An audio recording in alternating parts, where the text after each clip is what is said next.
Bonjour à tous, ravi de vous retrouver dans Smart Job, le rendez-vous RH emploi de Bismart. Rendez-vous en direct du lundi au vendredi. Vous connaissez évidemment ce rendez-vous.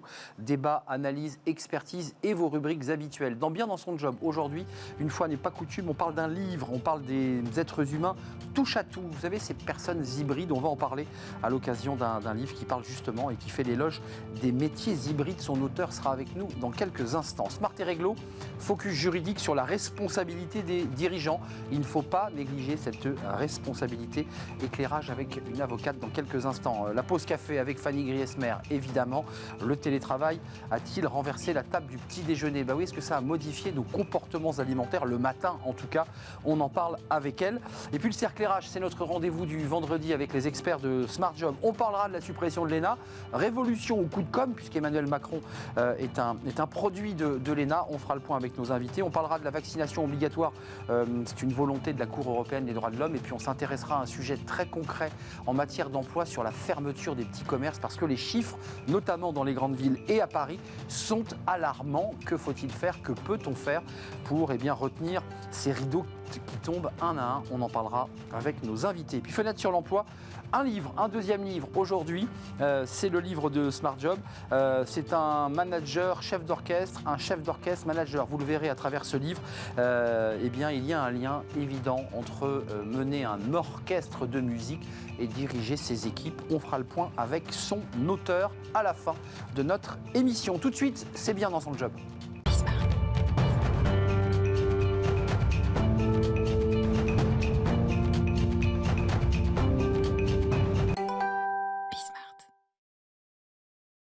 Bien dans son job. Oui, mais dans quel job? C'est un peu la question qu'on se pose aujourd'hui, parce qu'on est un peu comme ça dans des silos, dans nos métiers, enfermés comme ça dans nos petites cases.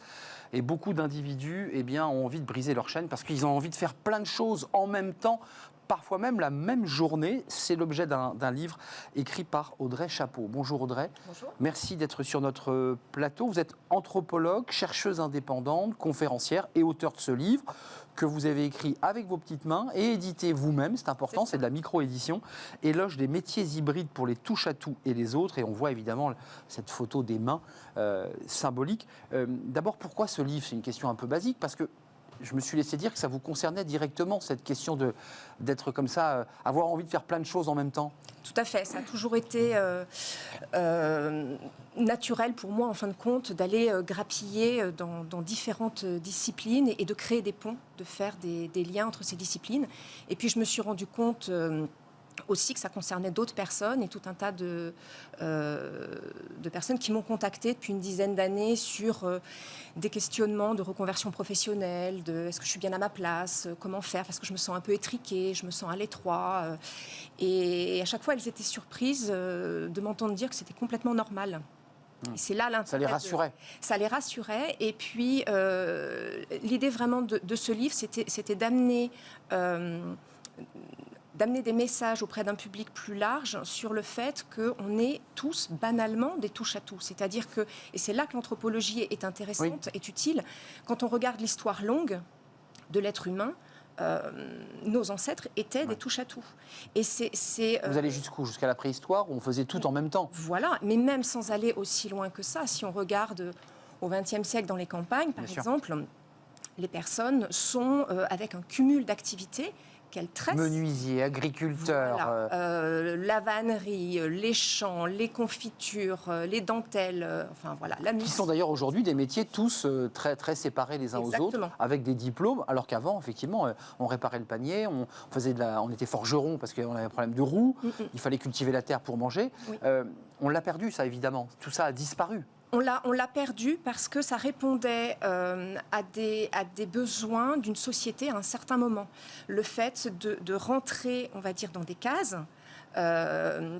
et d'amener, donc au départ, avec l'industrialisation, un besoin de main-d'œuvre physique. Et une spécialisation. Ensuite, ça a débouché sur la spécialisation de services, c'est-à-dire du besoin de main-d'œuvre, on est passé à du besoin de cerveau. Et on est arrivé jusqu'à, il y a une quinzaine d'années, à de l'hyperspécialisation, ou dans les entreprises, et c'est ce que je constatais quand j'étais consultante en entreprise, que j'intervenais sur des problématiques de développement RH, d'organisation, etc. C'était mince, on est tous hyper spécialistes et on ne se comprend pas entre nous. Et là venait forcément le constat que c'est bien l'hyperspécialisation, mais il manque des généralistes, des transverses, des personnes qui vont croiser des disciplines qui, a priori, n'ont rien à voir les unes avec les autres, mais qui font sens et qui permettent de créer du lien. Des tirets, en fait, entre des univers. Voilà. Vous êtes un tiret, en quelque sorte, entre ces univers. Et c'est le conseil que vous donnez à vos clients, parce que, j'allais dire, il ne faut pas raser gratis non plus. Il ne faut pas les faire rêver sur des choses qui sont impossibles à tenir. La société se spécialise. Vous dites, on peut inventer une autre vie, on peut se réinventer. C'est possible ? Complètement, complètement. Et de toute façon, c'est ce qu'on voit aussi... avec le malaise au travail, qui est quand même, enfin, on peut plus le nier aujourd'hui, entre les arrêts maladie, les burn-out, les demandes de reconversion, etc. Il y a une volonté de retrouver du sens dans son travail, et pour beaucoup de personnes, je dis pas tous, mais pour beaucoup de personnes, il y a ce constat que j'aime bien mon travail, mon activité, l'environnement, il est plus ou moins correct aussi. Parfois toxique, mais bon, c'est pas toujours le cas. Mais il y a un mais, ouais. Mais je n'ai pas assez de sens dans ce que je fais. Je me sens étriquée, je me sens en décalage. Et donc, l'idée, c'est de dire, mais il est possible de créer autre chose, de proposer et de... À l'intérieur de l'entreprise, à l'intérieur de l'entreprise aussi. D'accord, parce que c'est la question de l'hybridation des emplois, on le voit aussi avec le développement des indépendants, de ceux qui veulent quitter le statut de salarié qui est plutôt protecteur, aller vers l'indépendance, ça contribue, ça vient éclairer un peu le travail que vous avez fait. C'est des personnes qui disent je préfère être libre que d'être enfermé. C'est ça que ça raconte. Tout à fait. Maintenant, le fait de se mettre à son compte, ça ne convient pas à tout le monde. C'est vrai. Ça amène d'autres difficultés. C'est pas plus compliqué, c'est différent. En entreprise, c'est possible. On le voit avec des passerelles de mobilité interne, justement. On le voit avec des possibilités d'intrapreneuriat. On le voit avec des possibilités en innovation, que ce soit au niveau du management ou que ce soit dans la recherche technique ou autre. Il y a énormément de possibilités. Il suffit d'y penser et de le tester, en fait. L'anthropologue, quand elle arrive en entreprise, on a bien compris que vous aviez évidemment, dans votre multiplicité d'activités, une relation avec l'entreprise. Vous donnez des conseils en entreprise. D'abord, vous faites un constat, puis ensuite, vous donnez des conseils. Le constat que vous faites aujourd'hui quand vous entrez en entreprise, c'est quoi ? Vous parliez du mal-être, du malaise. Il y a une perte de sens. C'est ça qui ressort aujourd'hui du constat de l'anthropologue ? Alors, déjà, je ne donne pas de conseils en tant que tel. C'est-à-dire, je pose plus de questions pour que les personnes arrivent à comprendre quelle est leur spécificité, leur culture d'entreprise. Il ne s'agit pas de coller des modèles tout faits de partout. Oui, il s'agit de voir chaque vraiment situation est particulière. quelle est la spécificité de chaque entreprise. Mais ce qui se passe aujourd'hui, c'est que on est vraiment dans une mutation anthropologique où il y a énormément de choses, les comportements, les mentalités changent. Ça, vous le sentez ? Ça, c'est le Covid a dû accélérer. L'effet Covid accélère les choses, accélère et renforce la dynamique. Et les entreprises ont besoin de s'adapter et pour certaines, elles ont du mal parce qu'il faut tout revoir. Bien sûr. C'est une révolution de fond en comble. C'est une révolution très profonde des mentalités, des comportements. Et donc, ça touche la stratégie, ça touche l'organisation, ça touche les idées reçues. Et donc, c'était ça l'objectif de ce livre, c'était de dire, on a un modèle qui fonctionne bien, il va y avoir une transition, on est dans la transition. Et... commençons à nous faire à l'idée d'autres choses, d'autres moyens de... Avant de nous quitter, c'est l'objet de votre livre, c'est finalement de se projeter un peu sur le monde d'après, puisque c'était une sorte de plaque tectonique qui bouge, et le Covid accélère ces mouvements des plaques. C'est quoi le monde de demain dans cette hybridation dont vous parlez dans votre livre ? Comment on peut l'imaginer ? Alors, on peut l'imaginer avec déjà une multiplicité de profils, de manières de travailler, de modalités de travail. Ça, c'est le premier point. Dans les lieux, dans la façon dont on travaille ? Dans les lieux, dans les temps de travail, dans les modalités de travail. Mais vous nous dites en fait que la société, auparavant c'était un groupe, il y avait des syndicats très puissants, on travaillait en masse dans des usines, on est en train d'individualiser chaque poste de travail. C'est ce qui se passe. C'est ça, il y a une atomisation en fin de compte. Et c'est bien, c'est une bonne nouvelle parce que ça va créer des complémentarités fécondes, c'est-à-dire il y aura toujours des spécialistes, mais il y aura aussi tout un tas d'autres typologies d'activités professionnelles et de personnalités qui vont ramener un petit peu plus de vivant, de fécondité, en fin de compte. Et l'entreprise y est prête, selon vous ? Elle n'a pas le choix. Il y a des résistances quand même, vous le voyez. Il y a quand même cette espèce d'idée Bien sûr. qu'elle a bâti son modèle sur une stratégie et là, tout d'un coup, tout s'effondre. Tout à fait, mais il n'y a pas le choix d'abord parce qu'une partie de la population ne peut plus continuer ainsi. Donc, c'est ce que je disais avec les arrêts de travail, les demandes de reconversion. Et puis, il ne faut pas oublier non plus les jeunes générations qui, par un effet démographique, ont une conception de la réussite qui est complètement différente de celle de nos générations. Oui, c'est pas l'ambitieux qui met le costume, qui va grimper les échelons. C'est ça, la jeunesse aujourd'hui, elle veut plus ça. Elle veut plus ça, elle veut autre chose, elle a son idée de la réussite, mais qui est complètement différente. Donc de toute façon, par un effet démographique, quantitatif, l'entreprise n'a pas le choix. Une réussite hybridée chez les jeunes, parce qu'ils ont aussi un désir important, d'après ce qu'on nous dit, d'avoir un temps pour eux, pour leur vie de famille, pour leur vie personnelle. Il y a de ça, il y a de l'hybridation là. C'est ça. Les concessions ne sont pas du tout les mêmes. Globalement, évidemment, il y a une pluralité qui se trouve dans la génération. Mais il y a quand même une génération aujourd'hui qui ne regarde plus le travail comme le faisaient leurs grands-parents, par exemple. Tout à fait. Merci Audrey Chapeau d'être venue nous rendre visite. Éloge des métiers hybrides, c'est votre livre. On va le voir pour les touches à tout et les autres. C'est votre édition. On le trouve en librairie. On le trouve évidemment quand on vous appelle ou qu'on va sur votre site. C'est ça. Évidemment. Je rappelle que vous êtes anthropologue. C'est toujours intéressant d'avoir une vision comme ça longue de notre histoire, l'histoire des hommes, chercheuse indépendante et conférencière et auteur donc de ce livre. Merci d'être venue sur le plateau. Tout de suite, Smart et Réglo, le droit. Alors là c'est très sérieux le droit. Il y a aussi des anthropologues du droit d'ailleurs. C'est très sérieux. On va s'intéresser à la responsabilité de l'entrepreneur, du chef d'entreprise, et elles sont nombreuses, évidemment. On en parle, c'est tout de suite. Smart et Réglo, on est en direct avec notre invitée qui s'installe, qui est heureuse d'être avec nous, évidemment, qui est avocate. Manon Laporte, merci. Vous êtes avocate fiscaliste, c'est important, oui. C'est une spécialité très pointue des métiers du droit, cabinet Laporte Avocat. La responsabilité du dirigeant, alors vous avez potassé, on peut le dire. Quelle est-elle ? Comment ça se passe ? Qu'est-ce que ça veut dire, la responsabilité du dirigeant ? La responsabilité du dirigeant, elle est protéiforme. On la trouve d'ailleurs dans beaucoup de textes. Code général des impôts, dans le code de commerce, code de l'environnement. Vous voyez, c'est vraiment épars et c'est multiforme. Alors, vous avez deux grands principes. Soit la responsabilité civile du dirigeant, c'est-à-dire qu'il commet une faute. Il y a un dommage, il y a un lien de causalité. Et donc, il y a un certain nombre de fautes de gestion, de manquements au statut, manquements aux obligations de loyauté vis-à-vis des associés. Vous voyez, vous avez un certain nombre de ça, fautes. C'est du civil, ça c'est du civil. Et là, vous pouvez obtenir des dommages d'intérêt matériels, moraux, si vous démontrez la faute et le préjudice et le lien de causalité. Et puis ensuite, vous avez aussi la responsabilité pénale. Alors, vous avez deux grands types d'infractions, soit les infractions non intentionnelles, si vous ne démontrez pas, vous n'avez pas besoin de démontrer l'intention de commettre l'infraction. Un exemple, par exemple, il y a un accident dans une filiale. Exactement, c'est les obligations, vous savez, c'est le manquement aux obligations de sécurité et de prudence. Alors, si vous voulez, la seule difficulté, c'est que vous êtes présumé, quand vous êtes dirigeant, avoir un pouvoir de direction et de gestion, et donc vous êtes responsable de vos salariés dans le cadre de l'exercice de leurs fonctions. Et donc, si vous ne faites pas de délégation de pouvoir, eh bien, à ce moment-là, c'est vous qui êtes même responsable. Si l'accident a eu lieu à 1000 km et que, évidemment, le responsable n'était pas là. Absolument. Donc, même si il faut vous faire n'êtes pas là, il faut des délégations de pouvoir. Et évidemment, il faut demander à des conseils de vous aider pour le faire. Parce que sinon, ça va très vite. Et alors, je vous dis, c'est des manquements aux obligations de prudence et de sécurité. C'est quelqu'un qui tombe d'un échafaudage. Ça peut être de l'homicide involontaire, des blessures involontaires. Mais tout ça, si vous voulez, il y a quand même des dommages d'intérêt et puis une peine. Des peines de prison. Et des peines de prison, souvent avec sursis, 3 mois, et puis des peines d'amende, qui peuvent aller jusqu'à 45 000 euros quand même. Inscription au casier judiciaire quand même. Ah oui. Donc c'est sérieux. Donc ça, oui, ça c'est du pénal. C'est du pénal. C'est une infraction. Et puis, pénale. alors ça, c'est le non intentionnel. Si le responsable, le dirigeant n'a pas fait de délégation, ce qui est un vrai sujet d'ailleurs.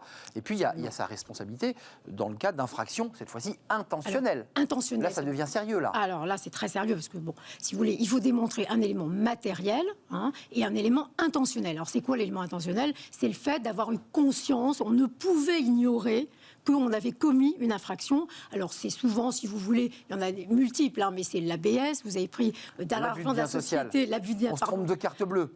Exactement. Vous achetez des bouteilles de champagne, vous achetez des meubles pour vous avec l'argent de la société. Et vous savez, il y en a quand même souvent. Et puis, vous avez de la fraude fiscale. Alors là, c'est vraiment mon domaine, si vous voulez. Donc, c'est de la dissimulation d'impôts sur les sociétés, de TVA. Vous n'avez pas fait de comptabilité. Voilà. D'optimisation, pour le dire. Alors, attention, l'optimisation... Voilà, ça, c'est le mot qui fait bondir les avocats fiscalistes. Non, vous savez pourquoi? Parce que, si vous voulez, la fraude, c'est pas l'optimisation et c'est pas l'abus de droit. Vous voyez, il faut bien... Chacun a sa définition. L'optimisation n'est pas pénalement répréhensible. C'est exact. Et la fraude fiscale, c'est un délit qui est prévu par le Code général des impôts. Et attention, là, je tiens à prévenir les dirigeants d'entreprise, c'est pas parce que votre expert comptable a fait des bêtises que vous n'êtes pas responsable. Tout à fait. Vous êtes gérant, c'est vous qui encaissez cette responsabilité. C'est pas exonératoire de responsabilité, l'expert comptable. On signe son bilan, on valide son bilan. Exactement. On est garant de son bilan. Tout à fait. Vous avez... Oui, non, mais c'est un sujet. Vous avez raison, c'est extrêmement Il faut bien important. alerter que quand l'expert comptable a fait des malversations, ça retombe d'une manière ou d'une autre sur la tête du patron. Alors après, vous pouvez engager la responsabilité, si vous voulez, de l'expert comptable. Et puis, alors, les condamnations sont assez lourdes, si vous voulez, devant le tribunal correctionnel de Paris, parce que non seulement vous pouvez être condamné, si vous voulez, à une peine d'amende, à une peine de prison, qui sont souvent assez sévères, surtout en matière de TVA. Bien sûr. Mais vous êtes solidairement condamné avec la société au paiement de tous les impôts dus par la société. Donc, il faut très faire attention. La somme reste salée au final. Oui, parce que vous avez des pénalités de 40%, de 80% qui sont très lourdes. On peut négocier ou pas? Non, il n'y a pas de négociation. Alors, quand il y a fraude fiscale, il n'y a pas de négociation. Il n'y a aucune négociation possible. Aucune. En général, l'administration fiscale, l'administration centrale à Bercy refuse. Refuse. Donc, il n'y a pas possibilité de passer par la petite porte de derrière. A priori... Pour demander une ristourne et de payer... vous pouvez toujours essayer. Moi, je le fais systématiquement. Mais bon, nous sommes d'accord. Je voulais vous l'entendre me le dire. Juste quelques mots, parce qu'il y a les enjeux fiscaux, évidemment, la TVA, on l'évoquait, les fraudes fiscales, vues, puis il y a les questions environnementales. Ça, c'est un sujet important, absolument. Parce qu'on oublie souvent qu'il y a aussi des responsabilités, alors avec un code très précis, avec des lois qui s'empilent les unes sur les autres, et souvent on oublie que le dirigeant a des responsabilités environnementales. Absolument. Alors vous avez deux petits exemples, je vous ai mis. La pollution, effectivement, c'est une infraction non intentionnelle. Donc ça veut dire qu'on ne démontre pas l'intention d'avoir pollué le cours d'eau, par exemple. Il suffit juste que, si vous voulez, un de vos salariés l'ait fait par mégarde, et même si vous n'étiez pas au courant, vous êtes responsable. Voilà, parce que vous deviez former vos salariés. Quand il n'y a pas de délégation. Ah oui, quand il n'y a pas de délégation. On est d'accord, absolument. Parce qu'il peut y avoir un responsable. Oui, mais alors faut qu'il ait, si vous voulez, les moyens nécessaires, la compétence, voilà, qu'il soit. C'est vraiment un chef de chantier, vous voyez, quelqu'un qui connaisse bien son métier. Pas un nom qu'on a choisi comme ça au hasard en disant ça marche pas. Il y a le délit donc de pollution. Il y a le délit de pollution, donc qui est prévu par le Code de l'environnement, et puis vous avez aussi le délit des eaux. Alors l'environnement, je sais plus, des déchets, voilà. Des déchets, là, absolument. Si vous voulez, alors j'ai eu un exemple où un chef d'entreprise est relaxé finalement quand il ignorait que les eaux étaient mêlées à des huiles, par exemple, dont il n'était pas au courant. Parce que là, effectivement, il faut prouver l'intention de polluer, effectivement, à des déchets, vous voyez. Donc, quand vous ne démontrez pas l'intention du chef d'entreprise, il n'est pas condamné. Il a été relaxé dans un cas. Donc ça veut dire qu'on prend bien le cas précis d'un salarié qui, par inadvertance, peut renverser un bidon polluant dans une rivière. S'il est démontré qu'il n'y a pas d'intention de se débarrasser de déchets volontairement, il n'est pas condamné, on est d'accord? C'est ça. Alors, il y a là le délit de pollution, qui est une infraction non intentionnelle, d'accord? Et les déchets, ce qui est encore un autre article du Code de l'environnement. Qui est en train de monter sérieusement la absolument, question des déchets. Et là, c'est une infraction intentionnelle. Et si vous ne démontrez pas l'intention du chef d'entreprise, à ce moment-là, il est relaxé. Maître, pour être concret, les déchets, ça consiste notamment à se débarrasser des déchets très graves, Céveso, mais aussi des déchets de bâtiments qu'on vient déverser dans des carrières. On voit beaucoup de reportages où l'entrepreneur ne veut pas aller en déchetterie et déverse. Ça rentre condamné. Et j'ai vu que c'était difficile, vous avez vu que c'est compliqué. Il faut apporter la preuve, il faut retrouver la plaque d'immatriculation, et on sent que ça peine un peu quand même. Oui, ça peine un peu, mais bon, ça va venir. Comme toutes les infractions, il y a une lente évolution. Et puis, ce que je voulais vous dire aussi, c'est que si vous ne respectez pas la loi Pacte, si le dirigeant ne respecte pas la loi Pacte, qui réglemente des enjeux sociétaux et environnementaux, là, vous engagez votre responsabilité civile. Vous nous dites quand même, avant de nous quitter, Maître, qu'il évidemment, ils ont besoin d'un avocat, ça va sans dire. Ça va sans dire. Mais la complexité juridique avec le droit de l'environnement, le droit fiscal, tout s'est complexifié. Il faut quand même qu'il soit très bien informé, le dirigeant. Absolument. Le dirigeant doit, d'abord, il est responsable de tout. À partir du moment où il crée sa société, juste que vous avez au cas de liquidation judiciaire, parce que même en cas de liquidation, vous pouvez être tenu responsable de certains agissements, de faute de gestion, si vous avez, pour insuffisance d'actifs. Donc, depuis le début jusqu'à la fin, vous pouvez être tenu responsable. Et si vous voulez, cette responsabilité, elle est protéiforme, diverse, et elle existe dans tous les codes. Donc, il faut faire très, très, très attention. Soyez prudent, vous dit Manon Laporte, avocate fiscaliste, cabinet Laporte Avocat. C'était un plaisir de vous accueillir sur le plateau. Beaucoup. J'ai tout compris. La suite, c'est le petit déjeuner. Ça marche pour ceux qui sont en télétravail, ça marche pour évidemment les avocats, qui sont eux-mêmes en télétravail d'ailleurs pour la plupart. Fanny Griesmer vient nous parler de ce petit déjeuner. Est-ce que le Covid a mis un peu comme ça à renverser la table du petit-déj, c'est-à-dire qu'on n'a plus le temps de bien manger? On en parle avec elle. Quelques conseils nutrition juste avant d'attaquer le week-end. C'est Fanny Griesmer.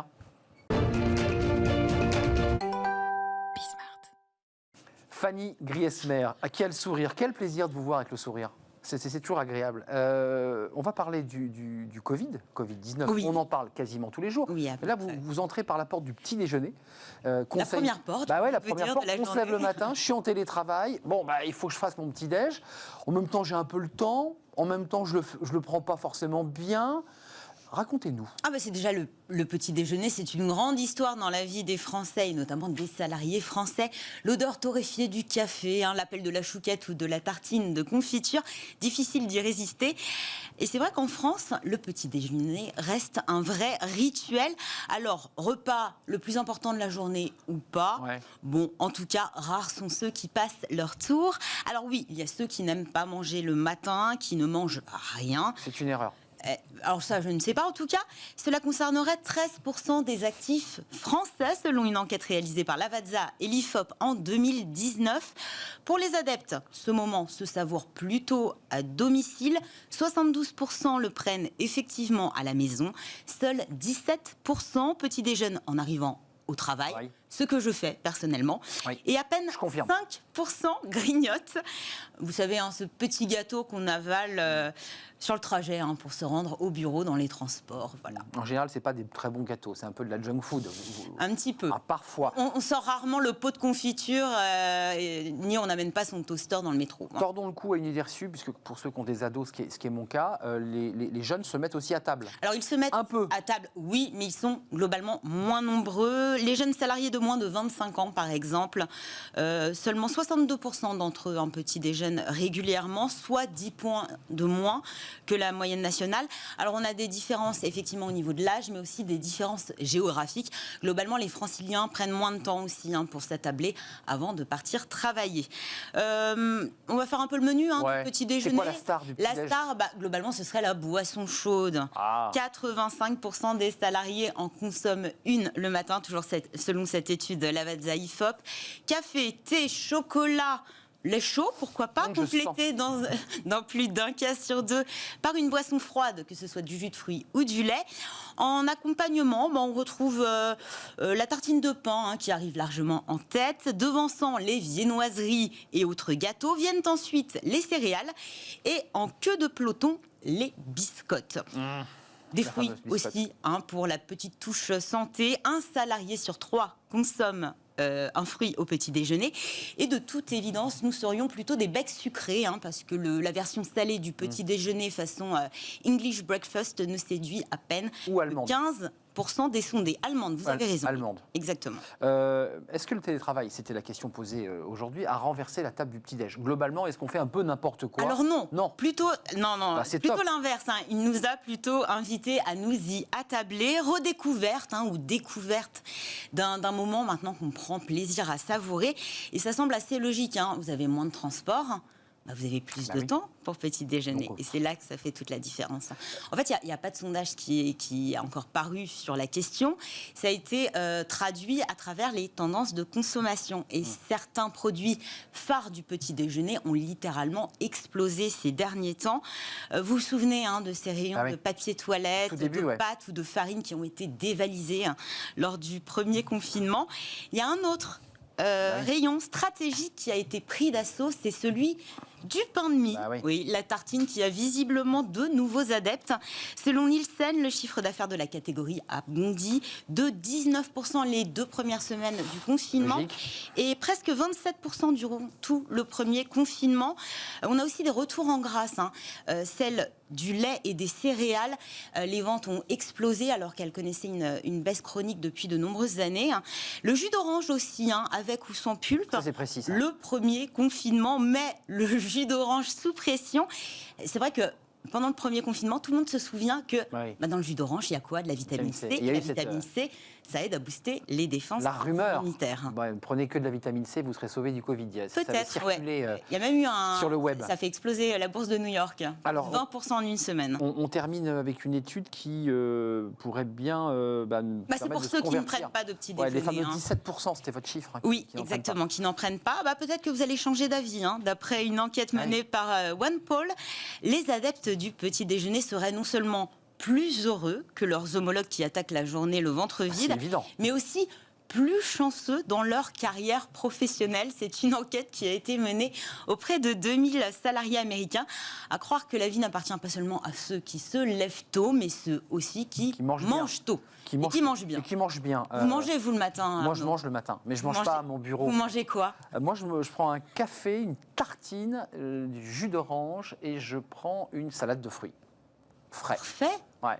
Mon petit doigt me dit que vous avez mangé aussi un pain au chocolat ou une chocolatine ce matin. Je ne vous dirai, et au bureau. Je ne vous dirai rien des secrets de fabrication de cette émission et des plaisirs parfois du matin avant de la commencer. Merci Fanny, c'est un plaisir de vous accueillir. On se retrouve, alors bon petit déj demain matin parce qu'on a le temps évidemment. Oui, pour les 17%, l'avantage du week-end. Remplissez-vous le ventre de bons produits, notamment de fruits. C'est très important pour faire des conseils nutrition.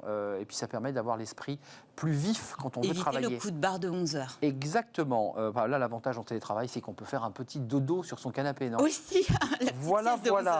On fait une petite pause, on ne se met pas sur son canapé. Courte pause de publicité, puis c'est les experts de Smart Job qui nous rejoignent. Le programme est chargé. L'ENA, suppression, coup de com' ou véritable révolution. On parlera de la vaccination obligatoire lancée par la Cour européenne des droits de l'homme. C'est un vrai sujet qui peut arriver en France. Et puis on s'intéressera aux rideaux qui ferment doucement dans les grandes villes et à Paris, notamment les petits commerçants.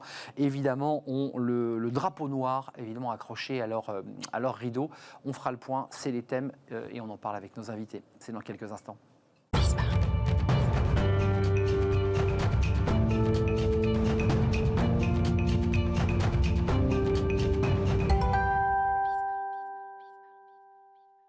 Le cercle RH, les experts de Smart Job, ils sont avec moi. Le programme est chargé. On va parler de l'ENA. Oh là là là là. On en parlait depuis 15 ans de la suppression de l'ENA. Ça y est, Emmanuel Macron a renversé la table pour 2022. Il faut attendre 2022. Ça restera à Strasbourg. Changement de nom, révolution ou coup de com'. On va en parler avec mes invités. À ma gauche, Benoît Serre, vice-président de la NDRH, l'Association nationale des DRH, qui bosse beaucoup, et vous viendrez nous en parler, je le dis, en teasing, des seniors. C'est un sujet qui vous semble important. Et on en parlera sur ce plateau. Puis vous êtes senior partner au BCG, l'auteur de plusieurs articles. Allez voir les papiers de Benoît Serre qui sont toujours passionnants. Mais ça vous fait rire, entreprise et carrière. À mes côtés, Mathias Leboeuf, ravi de vous revoir, Mathias, journaliste et philosophe. On vous écoutera évidemment sur tous les sujets dont on parlera aujourd'hui. Et puis avec moi, François Vigne, fondateur et directeur associé de Sycomore Corporate Finance et membre des EDC, entrepreneur et dirigeant chrétien. Vous avez Merci, bravo. Vous ouvriez les yeux en vous demandant si j'allais bien le dire. Oui, je le dis. L'ENA est mort. Vive les énarques, est-ce qu'on peut le dire comme ça? Il n'y aura plus d'énarques, il n'y aura plus l'énarchie qui a pollué la vie de ceux qui, dans l'entreprise, se plaignaient d'avoir des hauts fonctionnaires tatillons. Est-ce que ça règle le problème? Qui veut commencer? Bonne idée, mauvaise idée? Je vous vois dépité. Vous savez, en fait, quand j'ai entendu effectivement cette suppression de l'ENA, donc des énarques, ça m'a rappelé deux choses. La première, je ne sais pas si vous vous souvenez... François Hollande avait dit qu'il fallait supprimer le mot race, mais ça supprimait le racisme. Je ne vois pas pourquoi. Et la deuxième chose, vous savez cette expression qui dit il ne faut pas rendre le messager responsable du message. Et ben c'est exactement ça. C'est-à-dire que peut-être c'est bien de faire l'Institut des services publics. Du service public, oui. Ça, du service public. Ouais. Est-ce que ça va fondamentalement changer la donne? Parce que c'est un petit peu idiot d'accuser les personnes qui ont fait l'ENA, qui est une école extrêmement difficile. Dont le président lui-même. Oui, mais indépendamment, Bien extrêmement classé. difficile, extrêmement exigeante. C'est vrai. Donc c'est curieux. Je pense que le sujet, c'est comment est-ce que cette école permettra de faire maigrir un petit peu ce qu'un ancien ministre de l'Éducation nationale avait appelé le mammouth. Et ça vaut pour toute l'administration. Ouais. On assiste depuis un an à un délire administratif total, mais c'est pas les énarques qui sont responsables de ça.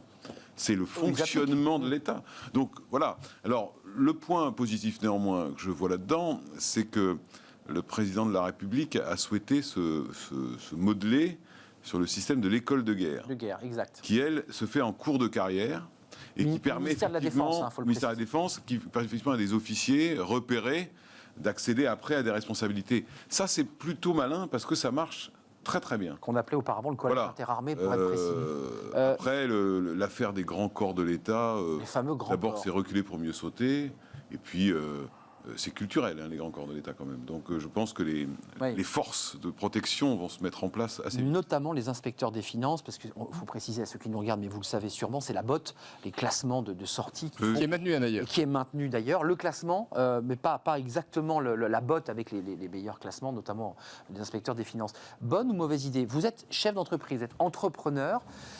Combien de fois les entrepreneurs disent mais c'est encore une idée d'un énarque? On l'a souvent entendu. Non, mais c'est vrai qu'il faut vraiment être énarque pour avoir imaginer une réforme pareille, ça c'est sûr. Ça, je pense que ça, on voit bien le président en énarque qui imagine sa propre réforme. Oui, c'est un énarque qui fait une réforme d'énarque. Et pour reprendre une formule qu'il aime bien lui-même, c'est quand même de la poudre de perlimpinpin tout ça, parce que derrière la réforme il n'y a pas grand-chose en dehors du fait de retarder, l'entrée dans les grands corps de 6 ans. Après, je suis assez sévère sur la méthode, parce que c'est encore un président qui décide d'en haut tout seul. Un jour comme ça, il fait cette annonce sans que ça soit préparé, sans que ça soit pensé. Ça faisait longtemps. Mais cette réforme, manifestement, n'est pas acceptée par des gens qui participent. Elle n'a pas été vraiment réfléchie par l'ensemble des acteurs. La vraie question qu'il faut se poser aujourd'hui, c'est de quelle administration avons-nous besoin en France pour demain et comment doit-on former ces chefs? Ce sont les deux vraies questions qu'il faut traiter. C'est vrai que le modèle de l'école de guerre n'est pas inintéressant. Oui, mais la réforme telle qu'elle est annoncée, transformer les énarques en ispistes, ça ne change rien. Ça ne change pas. Ça ne change pas le problème. Donc aujourd'hui, je pense que cette réforme mérite d'être posée. Il y a une vraie question.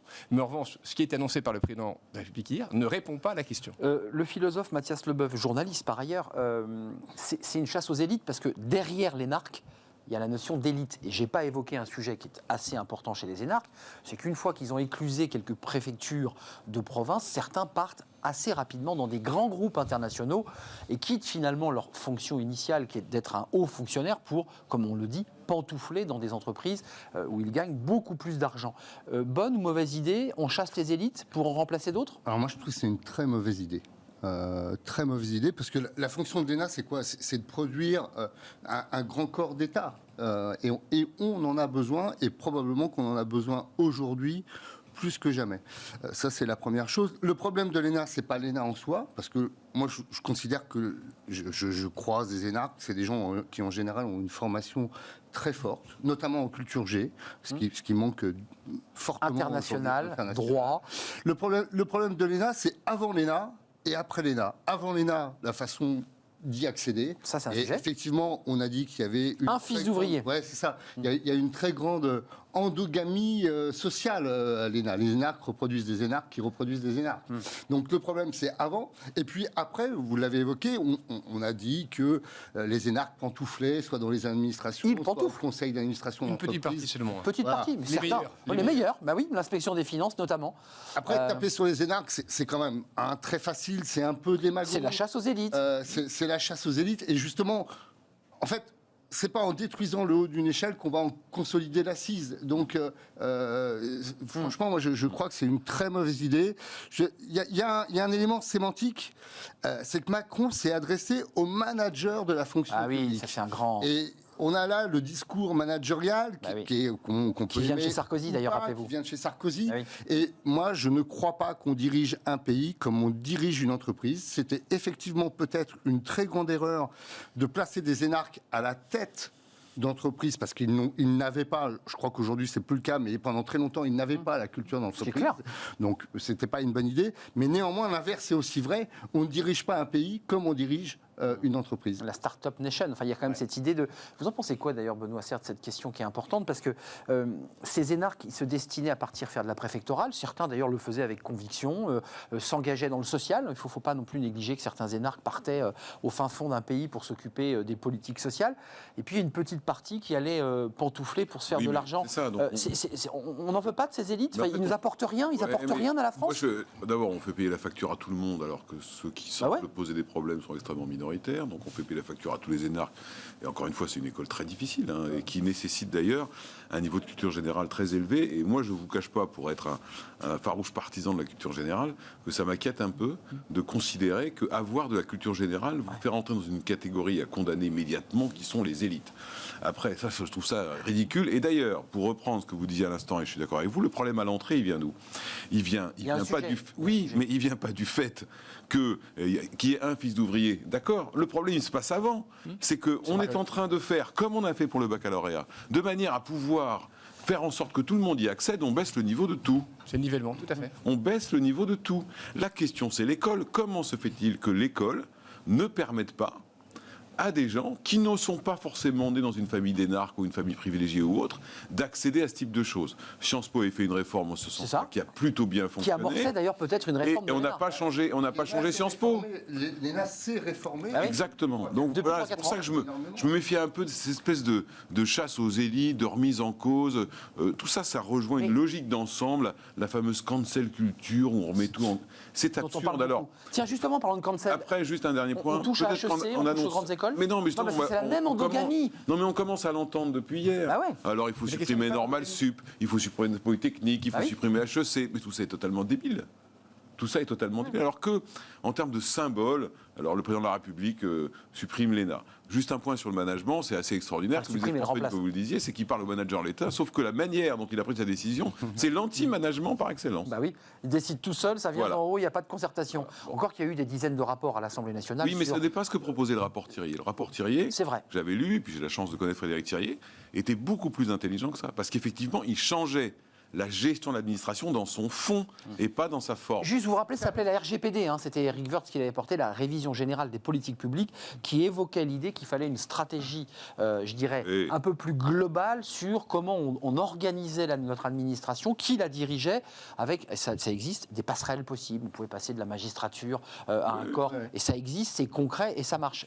Ça risque de poser un problème politique, parce que même s'il remplace par l'Institut du service public, dont on ne sait pas très bien encore ce que ça va être. À Strasbourg, ça on sait que c'est à Strasbourg. Je crois qu'il y en aura plusieurs même. Ah bon? Ouais. Enfin, je crois avoir lu ça. Les énarques, c'était quand même un corps qui avait un intérêt, c'est l'intérêt pour la chose publique et pour l'intérêt public. Et aujourd'hui, où on est quand même dans un monde très mondialisé et où les États doivent faire face à des forces comme celle des GAFA, moi j'ai l'impression que la suppression de l'ENA sera un nouveau coup porté à la souveraineté de la France. Ils étaient nos remparts. Oui, nous voilà en train de défendre les énarques sur ce plateau. C'est intéressant. Après les avoir brocardés pendant 10 ans. La vraie question aujourd'hui, c'est que les bons ne vont plus faire l'ENA. Parce qu'aujourd'hui, les gens ne veulent plus être dans l'administration. Donc aujourd'hui, ce qu'il faut, là encore, ce qu'il faut, c'est refonder l'État et avoir des élites qui veulent y aller servir l'État. Aujourd'hui, les gens ne veulent plus servir l'État parce qu'il ne fonctionne pas et parce que les gens ne veulent pas s'accompagner de ses lourdeurs. Et donc comment aujourd'hui, on met l'État et toutes ces écoles au service du bien commun et de l'ensemble de la nation? Juste une réponse chacun, parce qu'il y a 3 thèmes aujourd'hui. Vous ne l'avez peut-être pas vu, mais ça va nous arriver sur la tête. C'est la Cour européenne des droits de l'homme à travers un dossier tchèque, puisque ça part chez les Tchèques, avec la vaccination obligatoire des enfants, l'impossibilité de pouvoir aller en classe pour des enfants non vaccinés, ce qui n'est pas aujourd'hui le cas en France. Les enfants font des tests, mais est-ce que vous, à travers vos fenêtres respectives, vous estimez qu'il va falloir arriver doucement à une vaccination obligatoire, puisqu'on parle de plus en plus d'ailleurs des enfants, l'idée qu'on vaccine nos enfants pour que, évidemment, on réduise les risques. Benoît Serre, c'est une question, les entreprises, d'abord, on en a beaucoup parlé, commencent à vacciner très très lentement. Ça marchote, ça marchote. Ouais, c'est ça. Non, sur l'obligation vaccinale, en fait, dès lors que, semble-t-il, devrait mettre en place un passeport vaccinal, c'est une sorte d'obligation vaccinale qui ne dit pas son nom, puisque tous ceux qui ne seront pas vaccinés ne pourront pas avoir accès aux mêmes droits, et ça pose un vrai problème. Et j'aurais préféré que la Cour européenne des droits de l'homme s'intéresse à ce sujet-là, c'est-à-dire comment je réduis, au nom du passeport vaccinal, la liberté des uns et des autres, plutôt que de savoir s'il faut vacciner. Aux États-Unis, ça arrive à grands pas. Oui, non, mais c'est un vrai sujet, d'autant plus que, pour des raisons que je ne conteste pas, parce que j'y connais rien, on a décidé de faire une vaccination par tranche d'âge, en poussant le raisonnement à l'absurde, si on n'accélère pas plus que ça, qui ira au cinéma le 15 mai ?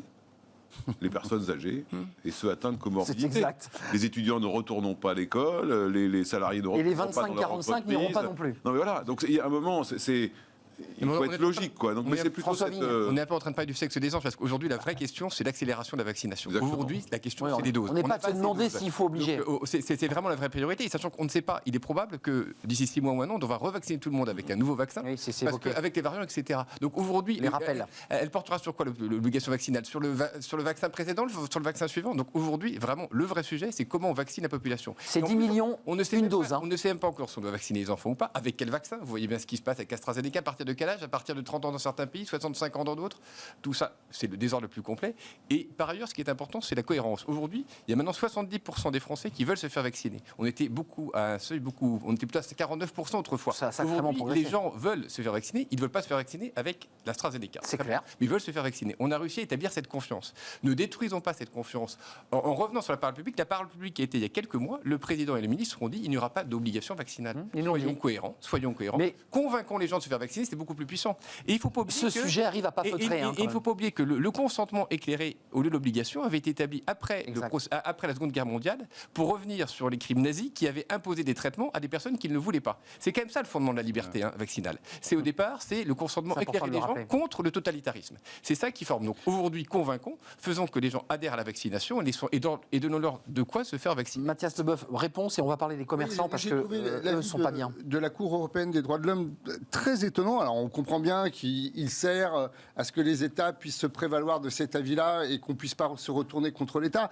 Mais c'est ça le fond de l'histoire. La Cour européenne des droits de l'homme dit que c'est nécessaire dans une société démocratique. Et je trouve ça incroyable philosophiquement. Ça veut dire quoi ? Ça veut dire que si on n'est pas obligatoire, on n'est plus dans une société démocratique.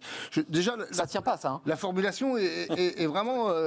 intellectuellement, c'est difficile à comprendre. Après, moi, je suis très mal à l'aise avec l'idée d'obligation. C'est la grande maladie française. Hein. On interdit et on oblige, quoi. Donc, à chaque fois, où est le libre arbitre dans tout ça ? On ferme cette fenêtre. Ça sera contre-productif. On ferme la porte parce qu'on est sur des hypothèses. C'est la Cour européenne des droits de l'homme. Ce n'est pas arrivé en France. C'est un sujet qu'il faut laisser là où il doit être, c'est-à-dire à l'état de la réflexion. Là, ce qui est très concret, c'est la fermeture des commerces.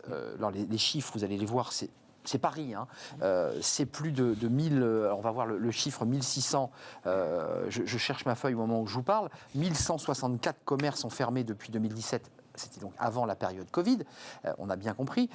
Là, on voit des fonds de commerce, on n'a pas les chiffres exacts, mais des fonds de commerce à vendre avec, vous savez, les agences ou les noms des banques qui... On est en train de traverser un drame du petit commerce et de l'entrepreneuriat local. Ça se redresse ou c'est chronique d'une mort annoncée, Benoît Serre ? Parce qu'il y a les grandes boîtes qui attendent, qui hésitent, qui vont probablement traverser. Et puis il y a les petits commerces qui disent tout de suite, nous le PGE, on ne peut plus le rembourser, on a encore les charges qui tombent, on est mort. Pour répondre, c'est difficile de répondre à la question. Le seul point, j'ai vu que le gouvernement s'était mis, peut-être des énarques qui le font d'ailleurs, à réfléchir au plan de sortie de crise. La clé, elle est là. Qu'est-ce qui se passe ? À quel rythme ? Comment on débranche les perfusions ?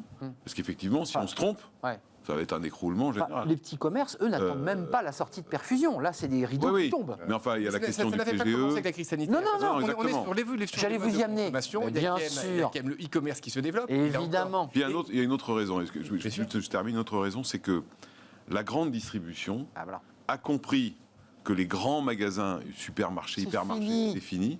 Et donc investit énormément les centres-villes. Et c'est d'ailleurs leur partie qui fonctionne le mieux.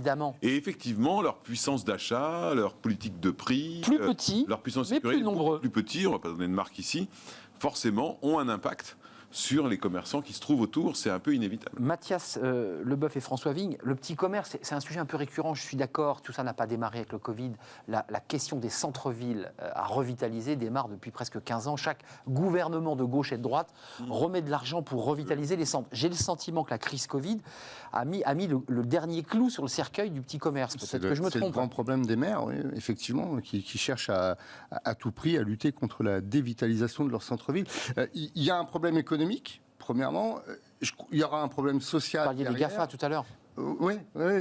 Et puis, il y a un problème social, parce que les petits commerces, c'est aussi la sociabilité au sein de la ville, et ce qui risque, en plus, à terme, de poser aussi un problème de sécurité. Parce qu'on voit que dans les villes où les petits commerces se ferment, notamment dans les centres-villes, immédiatement, l'insécurité arrive derrière. Donc c'est vraiment un problème à pas mal de ramifications. Vous n'êtes pas d'accord, François Vigne? Moi, je suis un indécrottable optimiste et je fais confiance à la capacité d'adaptation. Quel plaisir de vous avoir sur le plateau. Je fais confiance à la capacité d'adaptation des gens. On avait dit que les taxis disparaîtraient. Ils sont là. Et ils reviennent, ils ont amélioré leur service, ils sont réinventés. Il faut faire confiance aux petits commerçants pour se réinventer. Les libraires, on avait dit qu'ils disparaîtraient. Et les libraires, ils sont là. Ils sont très actifs. Et les gens ont demandé à ce que les librairies ouvrent, à ce que les disquaires ouvrent. Donc aujourd'hui, ça c'est possible. Et je pense que on dit click and collect, on dit etc. Plein de choses. Je pense que les Français, après le Covid, auront le même goût pour le e-commerce ou pour le télétravail que les Français d'après-guerre pour le rutabaga ou pour et pour tous les autres produits qu'ils ont eu pendant la guerre, topinambour et autres. Enfin, vous n'êtes pas un optimiste sur le télétravail, si je comprends bien. Mais le télétravail est bien à petite dose, mais les gens ont besoin de sociabilité. On le voit bien, et on voit bien qu'à chaque fois qu'on a déconfiné, les gens se sont précipités dans les commerces, se sont précipités dans les restaurants. Qu'est-ce qui se passe en Israël actuellement? Les gens, ils vont dans les restaurants, ils vont dans les commerces. J'ai vu en Californie, les gens sont allés immédiatement dans les restaurants pour se ils vont dans les commerces aussi. François Vigne, les commerces, ils vont disparaître. Mais il y a plein de commerces qui vont se réinventer. Il y aura de nouveaux commerces demain, il y aura de nouvelles façons de consommer. Je suis d'accord. Il faut faire confiance aux commerçants pour nous attirer dans leur commerce. Ça, c'est vrai. Mais enfin, il y a quand même une lame de fond avec des prix de fonds de commerce qui sont exorbitants. Mais ça va baisser. Ça baisse. Mais ça baisse. Oui, ça va baisser. Enfin, probablement qu'il faut une réforme un peu plus globale, je ne sais pas, sur la réforme des bails commerciaux quand même. Il y a un sujet quand même. Il y aura de la casse, mais c'est vrai que la mort du petit commerce, tout est un peu prétexte à annoncer la mort du petit commerce. J'en veux pour exemple que quand Delanoë a fait les voies de bus, c'était terminé, on ne pouvait plus stationner, il n'y avait plus de livraison, c'était la mort du petit commerce. Bon, on voit bien aujourd'hui, rétroactivement, que ce n'est pas les voies de bus qui ont tué le petit commerce. Enfin, on voit quand même qu'il y a un phénomène conjoncturel, parce qu'ils se sont quand même pris. Bah oui, gilets jaunes. Gilets jaunes. La réforme des retraites, qui était même pire que les gilets jaunes, parce que c'était tous les jours. Alors les gilets jaunes, ils savaient que le samedi, c'était planté. Derrière, ils se prennent la crise Covid. C'est vrai que économiquement, un marché, et François Vigne sait ça aussi bien que moi, qui se prend des empêchements de fonctionner comme ça. Les rideaux tirés tous les samedis. Bien sûr. Malgré son innovation, malgré sa politique de prix, malgré son attractivité, malgré tout, un jour, il tombe. On est d'accord. Un jour, il tombe. Et le problème, il est plus là. C'est-à-dire que c'est insupportable de constater que, par exemple, des mouvements de grève, en fait, tuent autour d'eux des tas de petites entreprises qui n'ont rien demandé. Loi travail, et ça, gilets jaunes, Covid. Je n'entends pas les organisateurs des mouvements de grève de cette nature s'inquiéter de cette destruction d'emplois, de cette destruction de sociabilisation pour des tas de gens, pour les personnes âgées dans les quartiers, c'est très important, etc. Donc je crois qu'il y a aussi une phase de responsabilité. On paie ou on ne paie pas le PGE? Parce que vous avez vu, cette question a été mise sous le boisseau, c'est monté il y a quelques semaines, de nouveau, on n'en parle plus, on a repoussé évidemment les moments où il fallait commencer à rembourser les premières traites. Là, ces commerçants, en tout cas, vous allez le voir, on va les entendre, disent, nous, on ne peut pas payer ce PGE. Mais d'autant plus qu'au moment où ils vont devoir partir, ils vont devoir remettre de la trésorerie. Évidemment. Donc, c'est impossible. Aujourd'hui, qu'est-ce qu'on a décidé de faire? Le gouvernement a décidé plutôt de repousser, il parle de 7-8 ans. Et il est probable que dans 7 ou 8 ans, on dira, vous ne remboursez pas, parce que de toute façon, les banques, elles ne vont pas devenir actionnaires du coiffeur ou du commerçant d'à côté. L'État non plus. BPI ne va pas avoir 150 000 ou 200 000 lignes à gérer. C'est pas possible, ils ne savent pas faire. Donc, on verra bien. Pour l'instant, on repousse. Et il y en a qui en profiteront, et tant mieux. On avait l'ancien ministre de l'économie qui parlait de son rapport sur la dette et il nous disait on l'a fait rouler.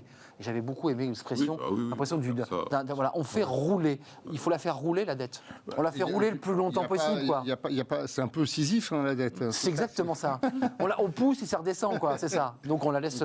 Il n'y a pas tellement d'autres solutions non plus, quoi. Et on essaie de ne pas se la prendre sur la tête. C'est ça. C'est ça. Parce que Sisyphe, il pousse quand même. Et on essaie surtout de faire repartir la machine parce que la dette sera moins lourde dans ces cas-là. Merci de m'avoir éclairé sur l'ENA, de nous avoir éclairé sur l'ENA.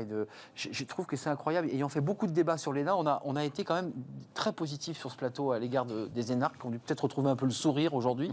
Parce que qu'est-ce qu'ils ont pris sur la tête? Non, on a été relatif sur la décision. Sur la décision. Qu'elle change quoi que ce soit. En tout cas, c'était pas que de la faute des énarques. C'est ce que j'ai quand même bien entendu sur le plateau. Mathias Leboeuf, merci. Vous revenez quand vous le souhaitez.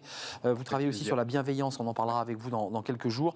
Benoît Serre, vice-président de la NDRH. Et merci à François Vigne, membre éminent des EDC, entrepreneur et dirigeant chrétien. Merci à vous. Et à la tête de Sycomore Corporate Finance. C'est pas fini. On s'intéresse à un livre. C'est un musicologue.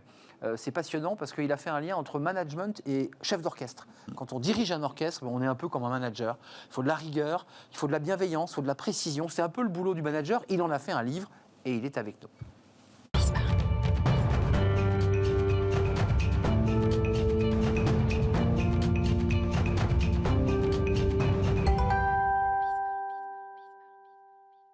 Alors là, on n'a pas été vraiment comme un bon chef d'orchestre. Vous avez vu, c'était le bazar sur le plateau. C'est-à-dire qu'on n'a pas dirigé, j'ai pas pu diriger mes violons, mes premiers violons et mes trombones. Éric Chélier, merci d'être avec nous. Leadership et musique, l'éducation esthétique au service de la performance chez Mardaga. Ce qui est intéressant, c'est que vous faites une analyse très fine du lien entre le chef d'orchestre et le manager. Alors vous êtes musicologue, je précise, vous avez une connaissance à travers plusieurs musiciens éminents, vous les évoquez dans votre livre. D'abord, pourquoi cette idée assez géniale? C'est quoi? C'est pour redonner un peu le moral aux managers qui ne l'ont pas. Vous leur dites, un manager, c'est comme un chef d'orchestre. Il faut avoir à la fois il faut être subtil, il faut être rigoureux, il faut être un peu sévère aussi parfois. Oui, c'est vrai. Il faut beaucoup de qualités qu'on retrouve dans le leadership, en fait. Il faut allier à la fois la précision. Et d'ailleurs, la précision, elle est par la main droite du chef d'orchestre. La main droite est reliée à l'hémisphère gauche. Donc la main droite est celle qui commande la technique. Et puis la main gauche, par contre, est reliée à l'hémisphère droit et elle incarne l'émotion. La création. Elle donne l'élan. Donc il faut être à la fois, comme dirait James March, le professeur de Stanford, il faut être à la fois plombier, aller dans la technique, et poète, c'est-à-dire développer une vision et surtout la faire partager. Une vision ne vaut que si elle est partagée. Mais c'est magnifique ce que vous racontez. Mais on cherche ce manager-là. Alors quand il bouge la main gauche, on sait qu'il est sur la technique, c'est ça? Et la main droite, il est en train de créer. Non, c'est l'inverse. La main gauche, c'est l'émotion. C'est ça. Il faut les deux. Parce que c'est ce que disent les meilleurs chefs d'orchestre sont ceux qui sont capables effectivement d'avoir une très bonne connaissance de la partition. Parce qu'une partition, c'est un peu comme une entreprise. Ça n'est qu'une promesse de musique. C'est la grande force de la musique. La musique est formatrice par nature. Parce qu'elle demande de comprendre la partition et de la restituer, de la faire revivre. Des partitions qui datent parfois de 200 ou 300 ans. Donc le rôle du chef d'orchestre, c'est ça, c'est de redonner vie à quelque chose et en même temps de permettre à chaque musicien de donner le meilleur de lui-même individuellement. Parce que la musique, c'est une école de rigueur. C'est une école de discipline. C'est le travail. C'est l'habitude de l'effort. Qu'on retrouve dans l'entreprise, des qualités qu'on retrouve dans l'entreprise. C'est aussi une école de l'intériorité. Quand je fais écouter, par exemple, l'ouverture de la flûte enchantée à des chefs d'entreprise, parce que j'ai des séminaires sur la flûte enchantée, ils sont les yeux fermés. Et je me dis, là, tu as réussi ton coup, parce qu'ils sont dans l'intériorité, et ils essayent de décoder cette ouverture qui dure 7 minutes, en trouver la structure, essayer de décrire l'atmosphère de cette ouverture qui est une espèce de préparation à ce qui va venir ensuite. Et ils font le vide en eux aussi, ils reviennent à l'intérieur d'eux-mêmes. Ils sont capables effectivement à la fois de décoder la structure de l'œuvre, il y a 3 parties dans la flûte enchantée, dans l'ouverture, et en même temps de dire, voilà, quelle est l'atmosphère? Qu'est-ce que Mozart a voulu nous dire en écrivant cette ouverture, d'autant qu'il a composé cette ouverture à l'extrême fin, en ayant fini de composer l'œuvre. Donc c'est ce que Mozart a retenu finalement, une espèce de postface, vous voyez, de son opéra. Mais qu'il a mis en introduction. Qu'il a mis en introduction, parce que l'ouverture dans un opéra, c'est une mise en préparation. La musique, excusez-moi d'ouvrir et de donner les lieux communs sur un plateau de télévision, mais la musique adoucit les mœurs, c'est ce qu'on entend. De quoi ils ont besoin, les fameux managers? Parce que vous allez en entreprise, vous leur mettez de la musique, on vient de l'entendre, vous leur faites écouter des choses, vous leur dites, regardez, il y a comme ça une synergie, il y a une évidence, il y a un effet miroir. Qu'est-ce qu'ils vous répondent, eux? Si vous voulez, la musique, c'est une école d'écoute. D'abord, les musiciens, ils s'écoutent eux-mêmes, puis ils s'écoutent entre eux. Un orchestre, les meilleurs orchestres sont les orchestres où les musiciens s'écoutent les uns les autres, où un pupitre n'écrase pas l'autre. De la bienveillance, de l'écoute, du respect. Voilà, complémentarité aussi. Un orchestre, c'est une complémentarité d'instrumentistes. Et le rôle du chef d'orchestre, justement, c'est d'organiser tout ça. Alors, pour répondre à votre question, la musique et l'œuvre d'art en général, elle sollicite 4 registres fondamentaux qu'on retrouve dans l'entreprise. Il y a l'intelligence, parce qu'une œuvre d'art, elle est structurée, il faut être capable d'en décoder la structure. Il y a bien entendu l'émotion, parce qu'une œuvre d'art sans émotion, une musique sans émotion, c'est pas très intéressant. Il y a tout ce qui relève du sensoriel, les sens, l'ouïe, les formes pour l'architecture, etc. Et même les souvenirs que procure la musique. Et puis surtout aussi l'intuition, parce que l'intuition est souvent bonne conseillère. Vous ne pouvez très bien ne rien y connaître en peinture ou ne rien y connaître en musique. Si vous regardez une toile de Botticelli ou si vous écoutez une symphonie de Beethoven, vous allez dire ça c'est de la grande musique, ça c'est un grand peintre. Donc l'intuition est souvent bonne conseillère et ces 4 qualités-là sont utiles pour le manager. Observer, écouter, décoder, allier à la fois, si vous voulez, un leadership qui allie le vrai, le beau et le bien. Voyez, en montrant l'exemple et en essayant de tirer l'homme vers le haut. C'est ce que je voulais vous dire, sur la façon dont vous parlez, l'énergie que vous mettez à expliquer, je ne sais pas ce que vous en pensez. Moi j'adore. Ça nous énerve. Non mais vous en parlez tellement bien que tout d'un coup on se sent d'une intelligence prodigieuse avec vous. C'est merveilleux. j'adore la musique et je suis 1000 fois d'accord avec tout ça. J'ai pas encore lu ce livre, mais je sais que vous me l'offrirez quand je partirai. Absolument. Ça vous intéresse cette idée-là? Mais moi, je trouve ça génial et j'ai une toute petite seconde avec l'entreprise dans laquelle j'étais à l'époque DRH, qui s'appelle Laurent Merlin. Nous avions fait un séminaire avec un chef d'orchestre qui nous avait fait chanter l'hymne à la joie à l'église Saint-Sulpice avec son orchestre. C'était il y a une dizaine d'années. C'était absolument époustouflant. Il avait démontré que même les gens qui chantaient bien, les gens qui chantaient mal, l'important c'était qu'ensemble, on était capable de servir à une des plus belles musiques de tous les temps. Et on avait chanté à Saint-Sulpice, on était 700, c'était les directeurs de magasins. Et vous le gardez en tête, ça, ce souvenir? Vous l'avez en tête? Avec un chef d'orchestre qui s'appelle Hugues Hefner. Mathias? Moi, est-ce qu'il n'y a pas une grande différence quand même? C'est-à-dire que le chef d'orchestre fait jouer une partition qui est écrite. Oui, exact. Alors que le chef d'entreprise, lui, fait jouer une partition qui n'est pas écrite. Complètement. Je le dis dans le livre, il y a une grande différence, parce que souvent, on fait la comparaison entre le chef d'orchestre, il y a des convergences, mais il y a d'énormes divergences. Celle que vous pointez est exacte. La partition, elle a été écrite il y a 200 ans, ou 100 Il faut la suivre. Ans. Et puis, l'orchestre, il a été fixé au 19e siècle. Donc, le cadre est immuable. Alors que le chef d'entreprise avait tout à fait raison. Chaque jour est différent. Le cadre change sans arrêt. Hein. Le contexte change sans arrêt. La concurrence évolue. Bon, il y a des concurrences entre orchestres, enfin, si vous voulez. Bon. Donc, ça, c'est important. Et puis, surtout aussi, il y a une grosse différence, c'est que le chef d'orchestre, lui, ne connaît pas l'âge de la retraite. Les chefs d'orchestre vont jusqu'au bout.